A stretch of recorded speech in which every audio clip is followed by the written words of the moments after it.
তুমি ভীতু ভীতু। তুমি শুধু কথাই বলতে পারো, শুধু কথা। তুমি কিচ্ছু পারো না। ক্ষমতা থাকলে কিছু করে দেখাও। তুমি কি আমার কথা শুনতে পাচ্ছ? যদি আমার কথা শুনতে পাও তাহলে আমি যা বলছি তা তোমাকে করতে হবে। মেরে ফেলো, মেরে ফেলো ওকে। আমার কথা শোনো, আর যা আমি বলছি তা তুমি করো। মেরে ফেলো ওকে। ইওর অনার, সমস্ত সাক্ষী আর প্রমাণ এটাই বলছে যে এই খুন ইনিই করেছেন। না না জজ সাহেব, এগুলো সব মিথ্যে। মিথ্যে তো আপনিই বলছেন ম্যাডাম, খুন আপনিই করেছেন। না জজ সাহেব, আমি একদম নির্দোষ, এগুলো সব ভুল। ইওর অনার, ইওর অনার, হ্যাঁ হ্যাঁ, আমি শুনছি। বলো কি বলতে চাও? ইওর অনার, আমার প্রতিপক্ষ বন্ধুর মানে নীলেশ বাবুর কাছে প্রমাণ করার মতো কিছুই নেই। কোর্টের মূল্যবান সময় যেন নষ্ট না হয়। ইওর অনার, কোর্টের সময় নিঃসন্দেহে মূল্যবান, কিন্তু তার থেকেও অনেক বেশি মূল্যবান একজন নির্দোষের জীবন। আমি প্রমাণ করে দেবো। আমার কথা শোনো, আর যা আমি বলছি তা তুমি করো। মেরে ফেলো অর্ডার ওকে। অর্ডার। রায় ঘোষণার আগে আদালত 2 ঘন্টার জন্য স্থগিত রাখা হচ্ছে। That's all.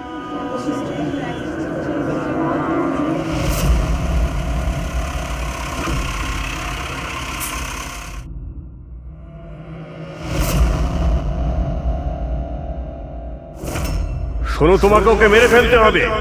তুমি এটা করতে পারো। ওর বেঁচে থাকার কোনো অধিকার নেই। ওকে মরতেই হবে। ওকে মেরে ফেলো, ওকে মেরে ফেলো তুমি।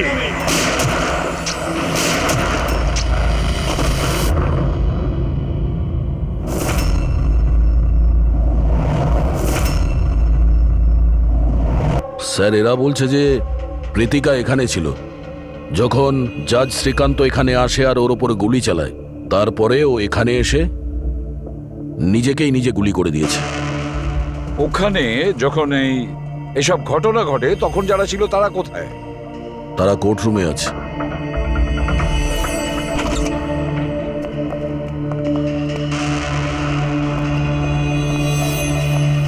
আচ্ছা, একটু ডিটেলসে বলবেন এখানে কি হয়েছিল? স্যার, এই কেসটার শুনানি চলছিল। জজ সাহেবের শরীরটা হঠাৎ খারাপ হয়েছিল। উনি 2 ঘন্টার বিশ্রাম নিয়েছিলেন। আর হঠাৎই নিজের চেম্বারে এসে নিজেকে আর অভিযুক্তকে গুলি করে মারেন। কিন্তু ওনার কাছে তো বন্দুক থাকতো না। ওনার কাছে বন্দুক কোথা থেকে এলো? সে তো আমরাও বলতে পারছি না যে গান এলো কোথা থেকে, তবে ওনার কাছে একটা গান ছিল। তার মানে বন্দুকের ব্যবস্থা আগে থেকেই করে রেখেছিল। মনে হচ্ছে জজ সাহেব পুরো প্ল্যান করেছিলেন প্রীতিকাকে খুন করার জন্য। মনে তো তাই হচ্ছে। আচ্ছা, জজ সাহেবের এই কেসের সঙ্গে কোনো পার্সোনাল ইনভলভমেন্ট ছিল? না না স্যার, সেরকম কিছু নয়। প্রীতিকার সাথে কোনো ব্যক্তিগত শত্রুতা? জজ সাহেব তো খুবই বুঝদার মানুষ ছিলেন।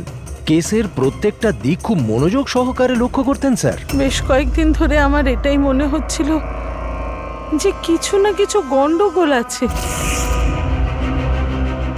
ম্যাম, তাহলে কি জজ সাহেবের শরীর ভালো ছিল না? সেটা তো আমি জানি না, কিন্তু কিন্তু হ্যাঁ, উনি উনি অদ্ভুত অদ্ভুত আওয়াজ শুনতে পাচ্ছিলেন। এমনই একটা ঘটনা হয়েছিল। কি গো, এসো, খেতে দিচ্ছি তো।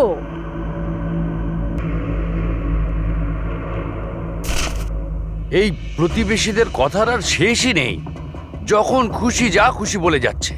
আরে কি হলোটা কি? এত বিরক্ত হওয়ার কি আগে আছে? গিয়ে পড়শিদের মুখটা বন্ধ করো। ওদের বকবক শোনার আমার কোনো ইচ্ছে নেই। কি যে বলো না তুমি। প্রতিবেশীরা তো গত 1 মাস ধরে লন্ডনে আছেন। আরে ওনাদের গলা এখানে কি করে আসবে? কি উল্টো পাল্টা বলছো? কি গো কৌশল, জানি না যে ওর কি হয়েছে, এমন অদ্ভুত ব্যবহার করছে।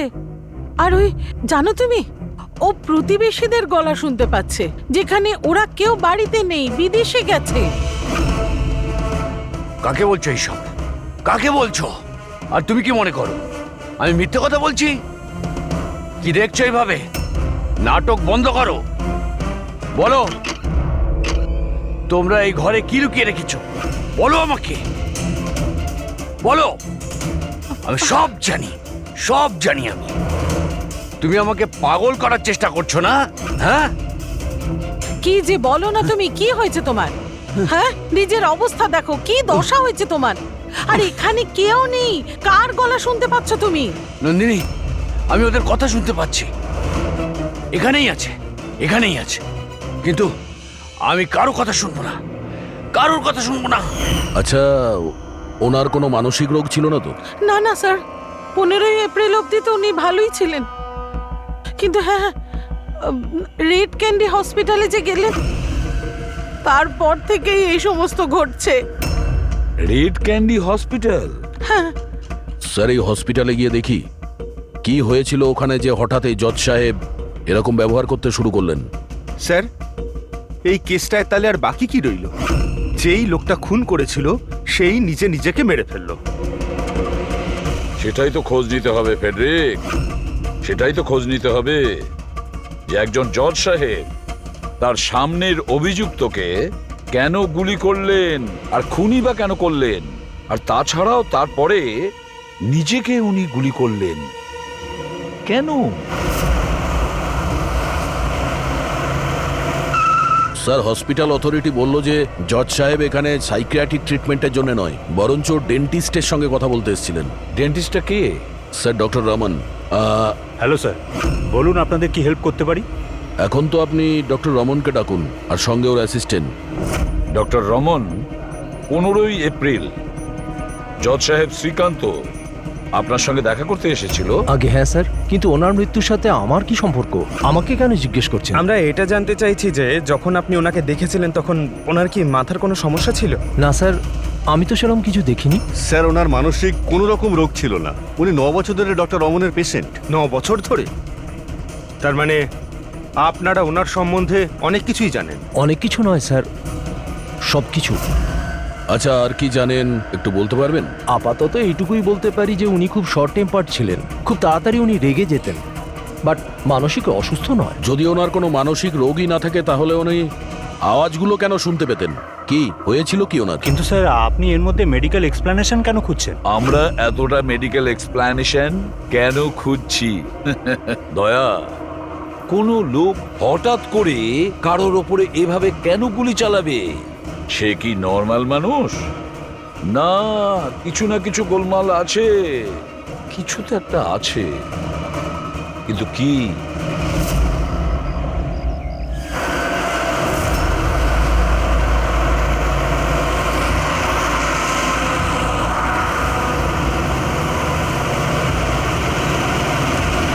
বীরেন, তুমি শুধু শুধু চিন্তা করছো।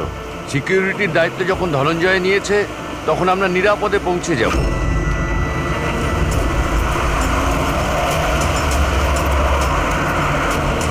সে কথা তো ঠিক, কিন্তু আপনি তো হুমকি পাচ্ছেন।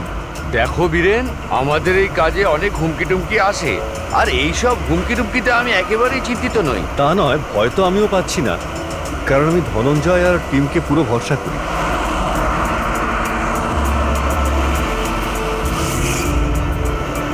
স্যার, আমরা হলের 500 মিটার পর্যন্ত কাউকে যেতে দিচ্ছি না, আর সব জায়গায় সিসিটিভি লাগানো রয়েছে। এটা খুব সহজ ধনঞ্জয়, ভীতু হয়েও না। আমি জানি এই কাজ তুমি সম্পূর্ণ করবে, তাও একেবারে নিজের হাতে। তুমি শুনতে পাচ্ছ তো ধনঞ্জয়? তুমি ভীতু নও, ভীতু নও, তুমি ভীতু নও, তুমি তুমি এই কাজটা সম্পূর্ণ স্যার। করবে। ব্লক বি এর অ্যারেঞ্জমেন্টের ব্যাপারে তুমি কি বলছিলে? স্যার, আমি ব্লক বির সম্বন্ধে কথা বলিনি। স্যার, আপনি ঠিক আছেন তো? আপনার শরীর খারাপ মনে হচ্ছে। আমার শরীর ঠিক আছে, একদম ঠিক আছে।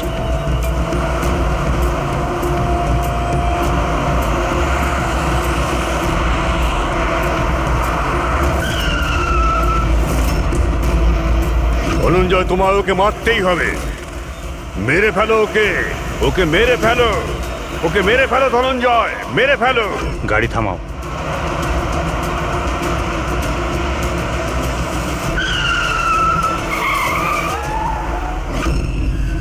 এখানে গাড়ি থামালো কেন?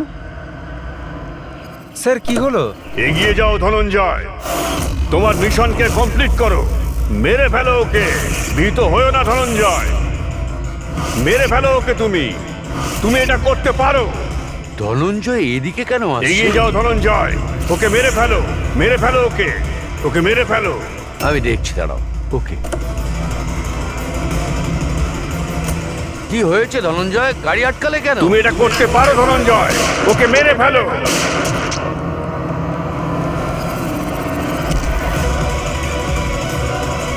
ও মাই গড! সঞ্জিত বাবু, আপনার কি হলো? ধনঞ্জয়, এসব কি করলে তুমি?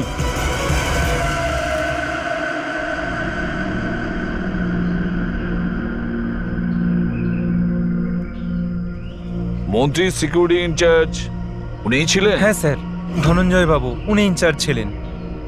অদ্ভুত স্যার, যাকে বডিগার্ড রেখেছিল সেই মেরে দিল। মন্ত্রী মশাইকে মারার কোনো বিশেষ কারণ? স্যার এটা তো ধনঞ্জয় স্যারই বলতে পারবেন।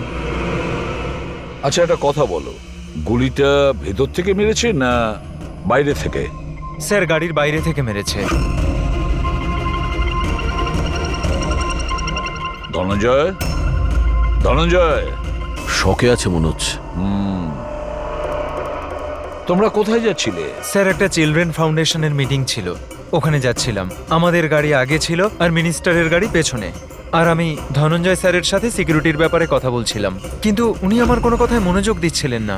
আর কেমন কেমন যেন বিহেভ করছিলেন স্যার, আর দেখে মনে হচ্ছিল যেন খুব টেনশনে আছে। আমি জিজ্ঞেস করলাম কি হয়েছিল, উনি কেমন উল্টোপাল্টা কথা বলতে লাগলেন। স্যার, জজ শ্রীকান্তের সঙ্গেও তো এটাই হয়েছিল। আচ্ছা, এই দুটো কেস একই রকম নয় তো? আর কেউ ছিল মন্ত্রীবাবুর সঙ্গে? স্যার বীরেনবাবু। বীরেনবাবু, হ্যাঁ স্যার। আপনি মন্ত্রীবাবুর সঙ্গে ছিলেন তো? হ্যাঁ স্যার, আমি ছিলাম। মন্ত্রীমশাই আপনাকে কিছু বলেছেন এই ধনঞ্জয়ের ব্যাপারে? স্যার, মিনিস্টার সবসময় ধনঞ্জয়ের প্রশংসাই করতেন স্যার। ওনার প্রাণ সংশয় ছিল। এই কিছুদিন আগেই ধনঞ্জয় ওর প্রাণ বাঁচিয়েছিল। বড় অদ্ভুত ব্যাপার স্যার, কিছুদিন আগে যেই লোকটা নেতার প্রাণ বাঁচালো, আজ সেই লোকটাই তাকে খুন করলো। আচ্ছা, গুলি মারার পরে ধনঞ্জয় পালিয়ে যাওয়ার চেষ্টা করেছিল? না স্যার, বরং নিজেকে গুলি মারার চেষ্টা করেছিল। স্যার, অনেক কষ্ট করে সিকিউরিটি গার্ডরা ওকে আটকেছিল স্যার। অদ্ভুত ব্যাপার স্যার।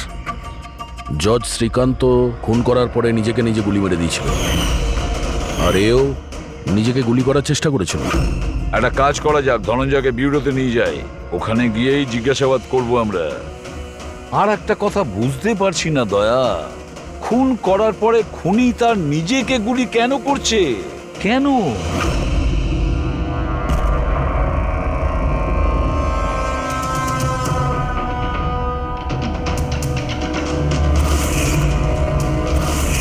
বস, ডক্টর রেনু, ইনি ক্রিমিনাল সাইকোলজির উপর রিসার্চ করছেন। হ্যাঁ, এই দুজনের কেস এনাকে বলা হয়েছে? Yes boss.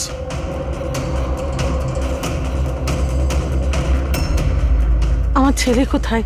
আমি ওর কাছে যাব। ইনি মিনিস্টারের সিকিউরিটি ইনচার্জ ধনঞ্জয়ের মা। ও, ওকে এখানে কেন এনেছেন? দেখুন, আপনার ছেলে মন্ত্রীবাবুকে খুন করেছে। না না, আমার ছেলে কাউকে খুন করতে পারে না।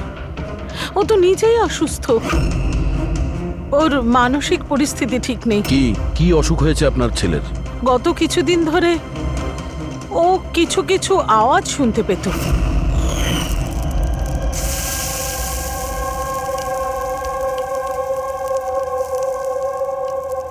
ধনঞ্জয়, কি হয়েছে বাবা? চিন্তিত মনে হচ্ছে। অফিসে কোনো প্রবলেম আছে নাকি? কোনো টেনশন? দুদিন ধরে তুই আমার সঙ্গেও ভালো করে কথা বলছিস না। কেউ তো আছে এখানে। শোন না, আমি তোর ফেভারিট রান্না করছি, পালং শাক। এই ঘরে কেউ তো আছে যে আমার সাথে কথা বলছে। আরে আমি তো বকর বকর করছি, আর কে কথা বলবে তোর সাথে? কেউ তো আমাদের ছাড়াও আছে এই বাড়িতে যে আমার সাথে কথা বলছে। মা, মা, কেউ তো আছে এই বাড়িতে আমাদের ছাড়াও। মা, আমার অদ্ভুত সব আওয়াজ আসছে কানে। কেউ আমার সাথে কথা বলছে। আমরা দুজন ছাড়া আর কেউ নেই বাড়িতে। কেউ আছে যে আমার সাথে বন্ধ হয়ে গেল আওয়াজটা। আবার আসছে, আবার এই আসছে। ধনঞ্জয়, কেউ নেই, কেউ আরে নেই বলছি। কেউ তো আছে মা এখানে। কেউ নেই বাবা, তুই এখানে বস। মনে হচ্ছে তোর শরীর ঠিক নেই, আমাদের ডাক্তারের কাছে যাওয়া উচিত। কিন্তু এমনটা তো শুধু স্কিজোফেনিয়াতেই হয়। স্কিজোফ্রেনিয়া? হ্যাঁ, হয়তো আপনারা এটা জানবেন যে স্কিজোফ্রেনিয়া একটা মানসিক রোগ। এরকম অবস্থায় পেশেন্ট অনেক রকমের আওয়াজ শুনতে পায়, মানুষ না হওয়া সত্ত্বেও তারা দেখতে পায়, আর পেশেন্ট এমনকি নিজেকে মেরে ফেলার চেষ্টাও পর্যন্ত করে। আপনারা কি আমাকে বলতে পারবেন যে ওই পেশেন্টদের বয়স কত ছিল? শ্রীকান্তবাবুর বয়স 50 বছর আর ধনঞ্জয় 42। কিন্তু এই বয়সে তো স্কিজোফ্রেনিয়া হয় না। আমি কি ওর সাথে দেখা করতে পারি? পেশেন্টের সঙ্গে কথা বলতে হবে। হ্যাঁ নিশ্চয়ই, পড়বি।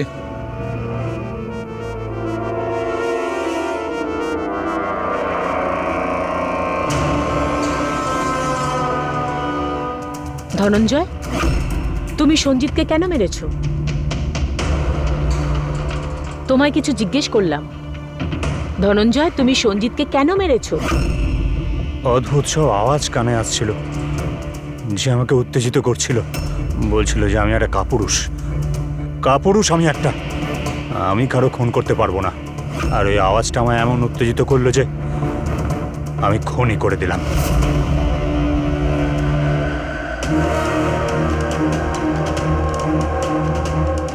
আর তোমার গাল এটা ফুলে আছে কেন? আমার দাঁতে ইনফেকশন হয়েছে। জজ শ্রীকান্ত, ওরও তো দাঁতে ইনফেকশন ছিল স্যার। হ্যাঁ, আমার ছেলেরও দাঁতের চিকিৎসার পর থেকেই ওর শরীর খারাপ হচ্ছিল। কি? দাঁতের চিকিৎসা করানোর পরে আপনার ছেলের শরীর খারাপ হয়? এই কোন ডেন্টিস্টের কাছে ট্রিটমেন্ট করিয়েছেন? Doctor Raman, red candy hospital. Red candy হসপিটালে গিয়েছিল, তারপর থেকে ওনার সঙ্গে এই সমস্ত কিছু হচ্ছে। কিরকম কোইন্সিডেন্স দেখেছো? ধনঞ্জয় আর শ্রীকান্ত দুজনেরই দাঁতের প্রবলেম, দুজনের ডেন্টিস্ট এক, আর ওদের দাঁতের চিকিৎসা করার পরেই শরীরটা খারাপ হয়েছে। এটা কিরকম কোইন্সিডেন্স? গন্ডগোল আছে, অনেক গন্ডগোল আছে। এই ধনঞ্জয় আর জজ শ্রীকান্তর দাঁতের এক্সরে বের করো, বোঝা তো যাবে এর পেছনে কি কারণ আছে।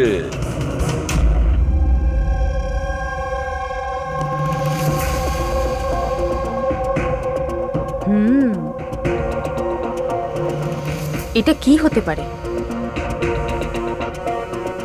স্যার? এটা দেখুন। কি হয়েছে? এই মার্কস। তাই তো, দাঁতের উপর এগুলো কি ফরেন অবজেক্টের মতো? এক্স্যাক্টলি, তার উপর দুজনের দাঁতেই রয়েছে। দুটো লোকের দাঁতের উপর কিছু একটা ফরেন বডির মতো কিছু একটা, কি হতে পারে?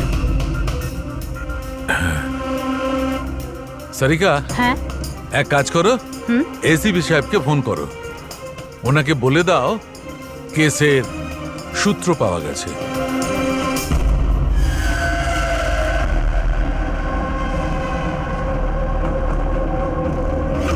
এই দেখো বস, দুজনের দাঁতের উপরই এই ধরনের চিপ। এটা তো বাদ দেখছি। হ্যাঁ স্যার, আপনি ঠিকই বলেছেন। স্যার, এটা তো গোয়েন্দাগিরিতে ব্যবহার করার জন্য ট্রান্সমিটারের মতো। বস, এর জন্যেই শ্রীকান্ত আর ধনঞ্জয় ওই আওয়াজ শুনতে পেত।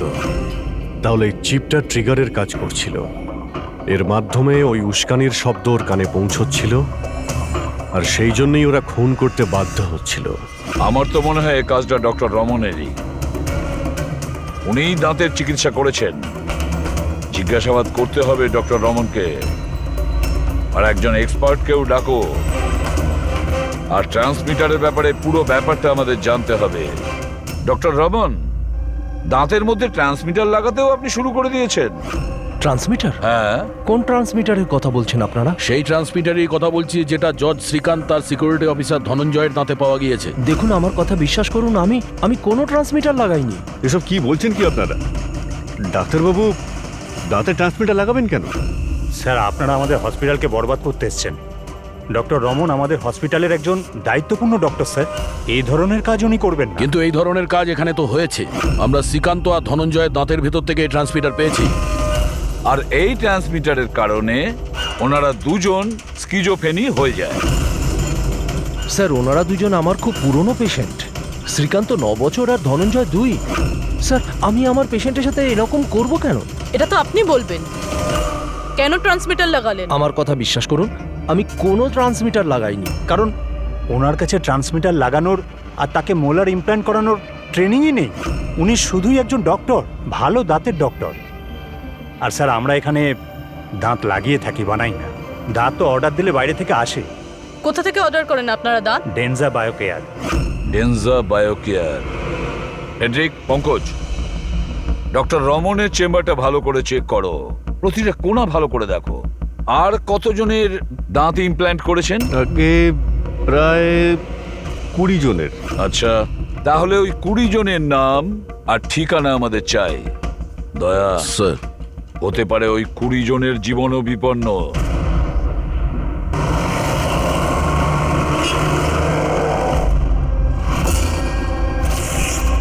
কিছু বুঝতে পারছো? হ্যাঁ স্যার, একটু একটু বুঝতে পারছি। এই ট্রান্সমিটারটা ছোট্ট হলেও বেশ পাওয়ারফুল। কতটা রেঞ্জের?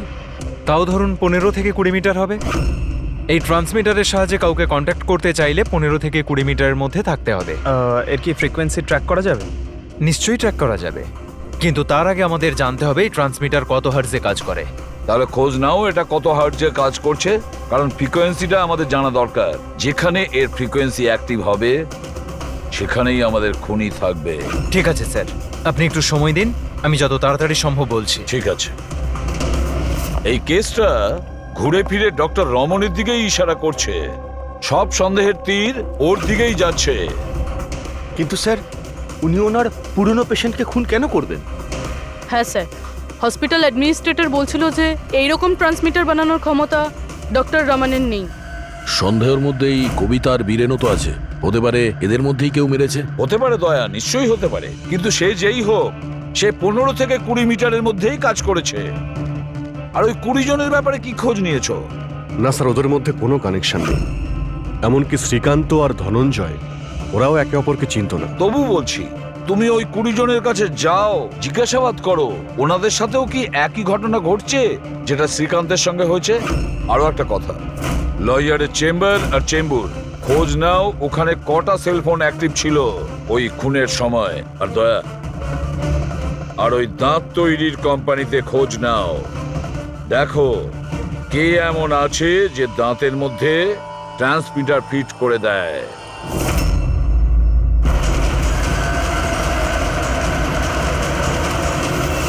বিনয় তো আপনারই নাম? হ্যাঁ, আমার নামই বিনয়। সরি, চিনতে পারলাম না।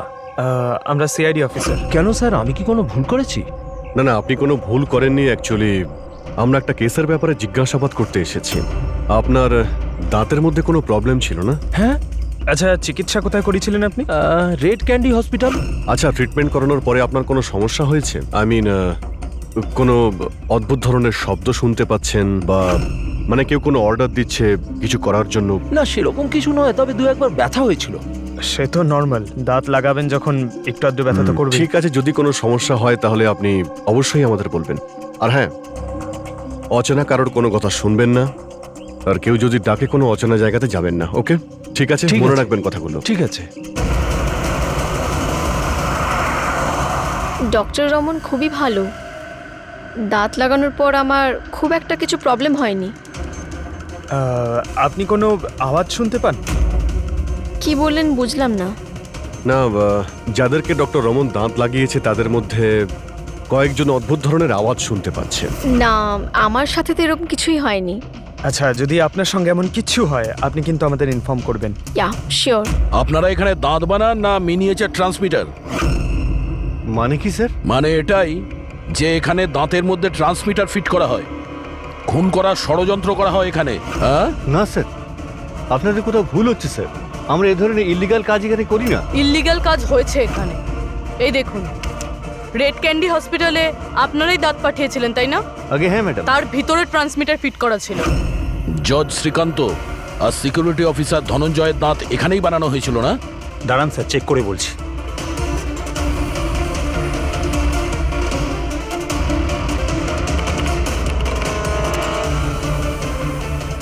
হ্যাঁ স্যার, দাঁত তো এখানেই বানানো হয়েছে, কিন্তু যদি আমাদের এমপ্লয়ি রূপালী থাকতো যে এই দাঁত বানিয়েছে, তাহলে সত্যিটা জানা যেত।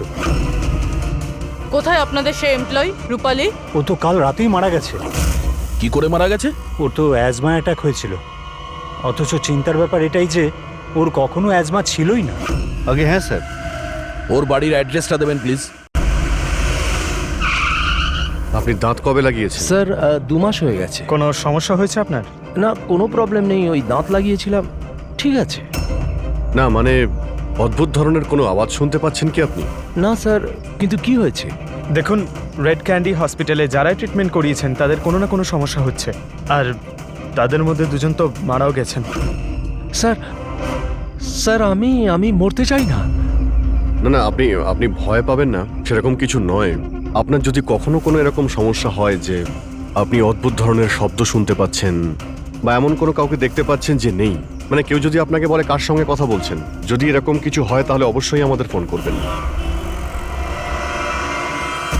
পঙ্কজার কতজন বাকি রয়েছে? স্যার, চেক করার জন্য আরো 5 জন বাকি আছে। ওই 5 জনকে খুব তাড়াতাড়ি চেক করতে হবে। কে বলতে পারে যে ওই খুনির পরবর্তী টার্গেট এদের মধ্যে কেউ হতে পারে? হ্যাঁ স্যার।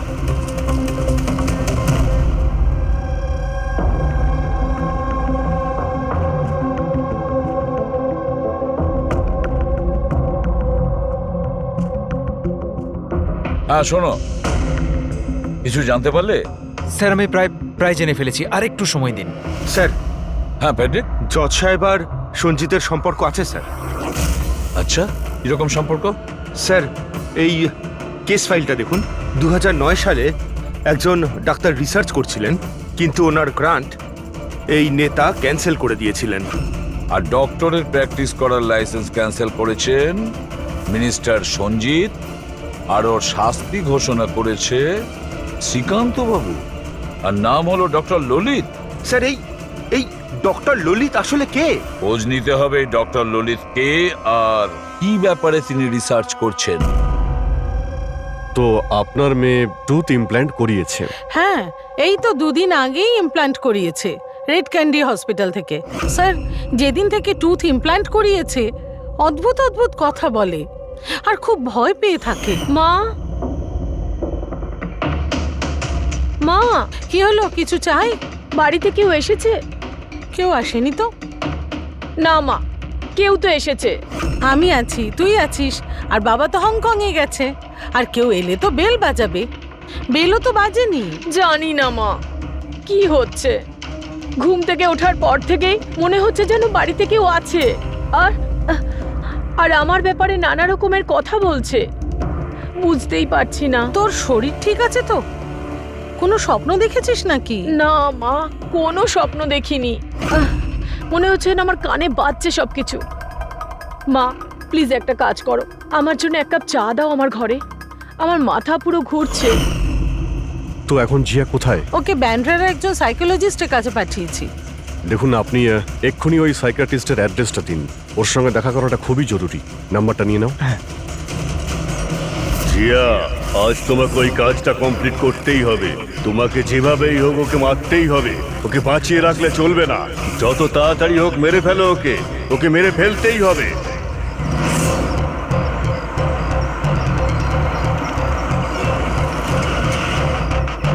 কোথায় যাবেন ম্যাডাম? JK market. ওকে বলো তোমাকে জেকে মার্কেট যেতে হবে। আমি বলছি ম্যাডাম, কোথায় যাবেন? JK market. আচ্ছা বসুন।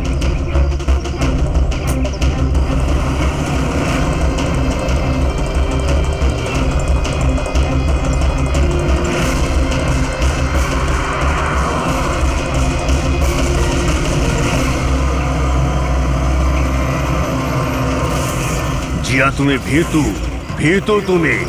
তুমি কিচ্ছু করতে পারো না। 1 নম্বরের ভীতু তুমি।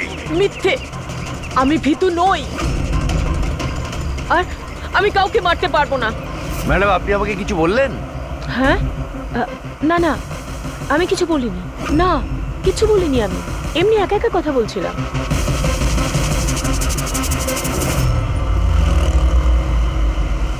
জিয়া, তোমায় ওকে মারতেই হবে।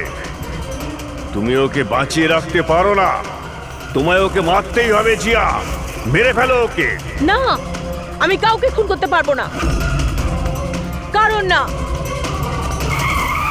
আরে দাদা, গাড়ি কেন থামিয়ে দিলেন? ম্যাডাম, গাড়ি আর আগে যাবে না। কেন যাবে না? আমি তো বললাম ম্যাডাম, গাড়ি আর আগে যাবে না।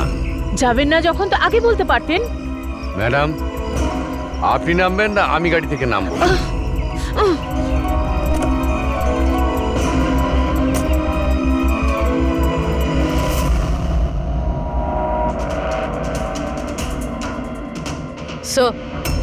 স্যার, ওয়াচম্যান আর প্রতিবেশীরা বলছিল রূপালী 3 মাস আগে শিফট করেছিল আর একা এসেছিল। একটু চেক করি ভালোভাবে।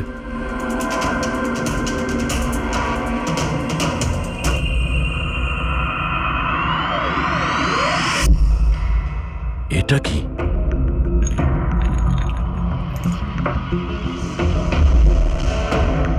এতগুলো ইয়ার ট্রান্সমিটার?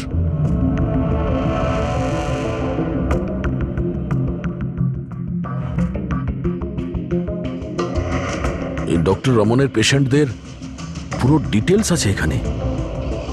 এই দেখো স্যার, এই জিয়া তো সেই যার ব্যাপারে অভিজিৎ স্যার আমাদের বলেছিল। স্যার, এই রূপালী এ কারোর হাতের পুতুল ছিল না তো? হতে পারে, হতে পারে খুনি জেনে গেছে যে আমরা রূপালী পর্যন্ত পৌঁছে যাব, তাই মেরে দিয়েছে ওকে।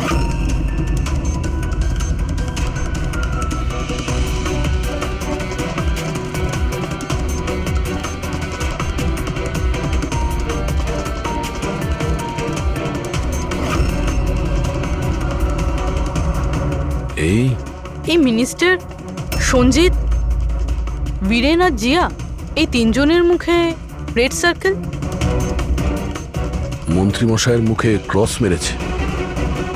মন্ত্রীমশাই তো মারা গেছেন, এখন বাকি আছে এই বীরেন আর জিয়া। মানে পরের নম্বর এদের।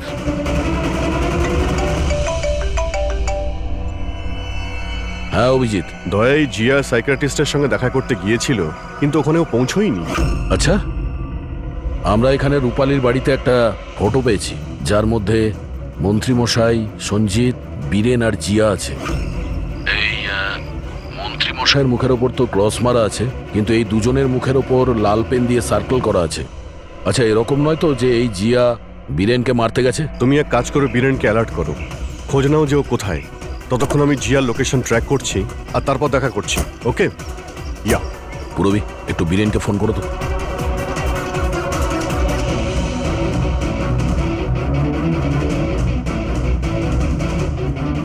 স্যার, বীরেনের ফোন তো বন্ধ আসছে। পেয়েছি স্যার। হ্যাঁ স্যার, এই ট্রান্সমিটার 1.8 মেগাহার্টজ থেকে 2 মেগাহার্টজের মধ্যে কাজ করে। গ্রেট। 1.8 মেগাহার্টজ থেকে 2 মেগাহার্টজ।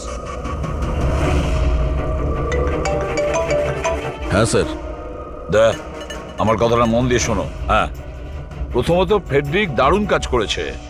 রিসার্চ করে এমন নাম বার করেছে যার কানেকশন মিনিস্টার সঞ্জিত আর জজ শ্রীকান্তর সঙ্গে। সেই লোকের নাম হলো ডক্টর ললিত। হ্যাঁ, ডক্টর ললিত। ইয়েস, আমার তো এই ডক্টর ললিতকে খুব গোলমেলে মনে হচ্ছে। আমার তো ওকেই সন্দেহ হচ্ছে, কারণ ডক্টর ললিতের কয়েক বছর আগে মিনিস্টার সঞ্জিত ডক্টর ললিতের প্র্যাকটিস করার লাইসেন্স ক্যান্সেল করে দিয়েছিল। আর তারপরে ওই ডক্টর ললিতকে জজ শ্রীকান্ত তার রায় ঘোষণা করেছেন। আর ফলাফল কি হলো?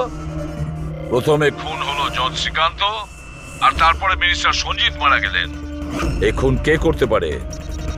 ডক্টর ললিতই করতে পারে। ওরই কানেকশন ছিল এই দুজনের সঙ্গে। ব্যাস, এবার ডক্টর ললিত যে ফ্রিকোয়েন্সি থেকে অপারেট করতো সেটা জানা গেছে। হ্যাঁ, টেকনো এক্সপার্ট আমাদের বলে দিয়েছে 1.8 মেগাহার্টজ থেকে 2 মেগাহার্টজ। ব্যাস, ওই ফ্রিকোয়েন্সি থেকে আমরা ট্যাপ করব ডক্টর ললিতকে। জানা যাবে যে ডক্টর ললিত কার কার সাথে কথা বলে এবং কি কথা বলে। আর দয়া, রেডিও ফ্রিকোয়েন্সি 1.8 মেগাহার্টজ থেকে 2 মেগাহার্টজ আমাদের সমস্ত পুলিশ স্টেশন এবং রেডিও ভ্যানকে জানিয়ে দাও। এবার দেখব আমরা কতদূর পালাতে পারে এই ডক্টর ললিত।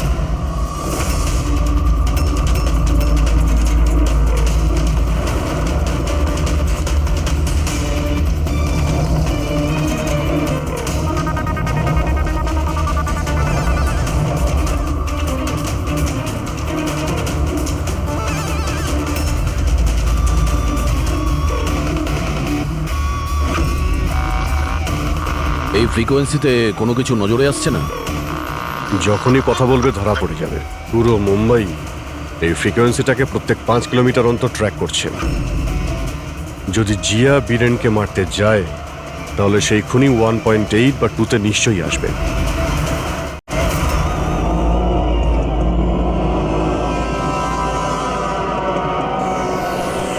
এগিয়ে যাও জিয়া, তোমার কাজটা সম্পূর্ণ করো। এটা কে হতে পারে যে সঞ্জিতের খুনের ব্যাপারে আমাকে এখানে ডেকে পাঠিয়েছে? জিয়া, ওকে মারতে হবে তোমায়। ওর বেঁচে থাকার কোনো অধিকার নেই।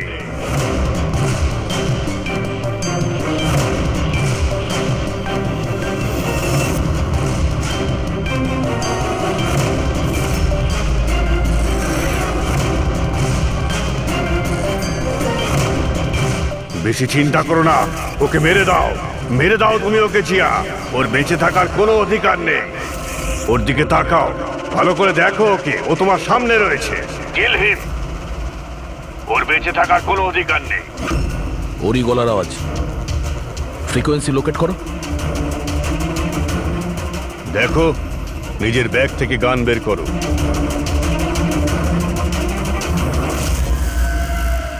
জিয়া, তুমি ভীতু নও। Shoot him, shoot him. Location কি বলছে? স্যার, জেডি মার্কেট মারোল দেখাচ্ছে।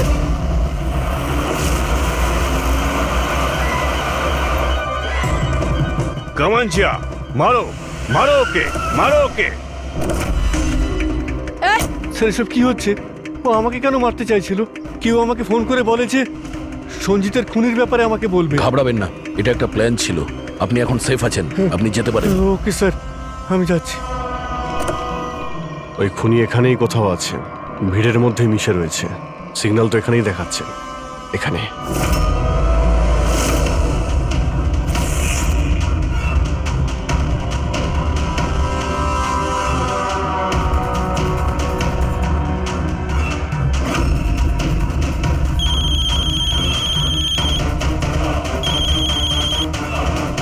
হ্যালো, অভিজিৎ বলছি।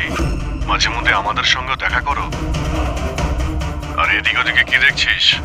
আমি তোর পিছনেই আছি, মিস্টার ললিত।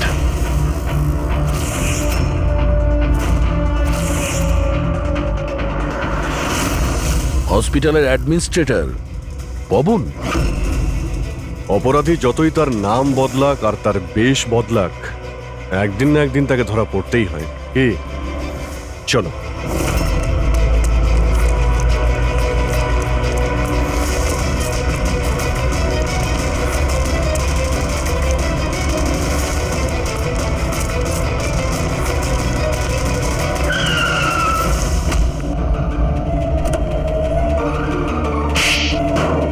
জজ শ্রীকান্ত আর মিনিস্টার সঞ্জিত, তুই এদের খুন কেন করলি? প্রতিশোধ নিতে চেয়েছিলাম। প্রতিশোধ। ওরা আমার জীবন বরবাদ করে দিয়েছিল। কিরকম প্রতিশোধ? আমি নাম করা ডাক্তার ছিলাম। স্কিজোফ্রেনিয়া নামক একটা অসুখের উপর তার ট্রিটমেন্টের জন্য আমি এক্সপেরিমেন্ট করছিলাম। সফলও হয়েছিলাম। আমার অ্যাসিস্ট্যান্ট জিয়া এইচওডি বীরেনকে কমপ্লেন করে দিল। আর এইচওডি বীরেন তো মিনিস্টার সঞ্জিতের কাছেই আমার কমপ্লেন করে দিল। আর নেতা সঞ্জিত তোমার এই এক্সপেরিমেন্ট বন্ধ করে দেয়। হ্যাঁ, আমার প্রজেক্ট মাঝপথেই থেমে গেল। তাহলে তুই জেলে কি জন্য গিয়েছিলি? আসলে আমার গাফিলতির কারণে একটা মানুষের মৃত্যু হয়ে যায়। জজ শ্রীকান্ত কিছু চিন্তা ভাবনা না করি 10 বছরের সাজা দিয়ে দেন আর ডক্টর হওয়ার সম্মানটাই ছিনিয়ে নেন। তাহলে তুই এদের মেরে তোর হারিয়ে যাওয়ার সম্মান উদ্ধার করতে চেয়েছিলি। নামান্না, রূপালী, এদের ইনভলভমেন্ট কি ছিল? জেল থেকে বেরোনোর পর আমি আমার শত্রুদের ট্র্যাক করতে শুরু করি। আমি ওদের মধ্যে এমন একটা ডিভাইস ফিট করতে চেয়েছিলাম যেন ওরা কিছু টের না পায়। ডক্টর রমন আর রূপালী আমাকে সাহায্য করছিলেন। ওরা কিভাবে সাহায্য করেছিল? জজ শ্রীকান্ত আর জিয়ার দাঁতের সমস্যা হয়েছিল। ওরা ওদের চেক আপের জন্য ডক্টর রমনের ক্লিনিকে আসা যাওয়া করত। নেতা সঞ্জিতের দাঁতে কোনো সমস্যা ছিল না, কিন্তু তার বডিগার্ড ধনঞ্জয়ের দাঁতে প্রবলেম ছিল। আমি ওকে ফ্রি ডেন্টাল চেক আপের লোভ দেখালাম আর ডক্টর রমনের ক্লিনিকে পাঠিয়ে দিলাম। ডক্টর রমন ওকে নতুন দাঁত লাগানোর পরামর্শ দিলেন। আর আমার কথাতেই রূপালী ওর দাঁতের মধ্যে ডিভাইস ফিট করে দিল। আর রূপালী এসব করতে রাজি হলো? হ্যাঁ, কারণ আমি রূপালীকে ভালোবাসতাম। আমরা দুজন মিলেই ডেন্টাল ক্লিনিক খুলেছিলাম। রূপালী সেই কাজে আমায় সাহায্য করতো। তাহলে ওকে তুই কেন খুন করতে গেলি? কারণ জজ শ্রীকান্ত আর মিনিস্টারের মৃত্যুর পর ওর কাছে পৌঁছে যেতেন আমি ধরা পড়ে যেতাম, তাই ওর মুখ বন্ধ করতে ওকে মারতে হলো। শুধুমাত্র বদলা নেওয়ার জন্য তুমি অনেক কিছু করেছো, কত সুন্দরভাবে খুন করেছো। এর ফল কি হয়েছে? শেষ পর্যন্ত ধরাই পড়লে না? আমার উদ্দেশ্য কাউকে মারা ছিল না স্যার, আমি জিনিয়াস সেটা প্রমাণ করতে চেয়েছিলাম। রক্ত মাংসে গড়া মানুষগুলোকে অস্ত্র বানিয়েছিলাম। তোর যদি এই ব্রেনটাই তুই কোনো ভালো কাজে লাগাতিস তাহলে অপরাধী নয়, আর সারা জীবন জেলের মধ্যে পচে মরতেও হতো না তোকে।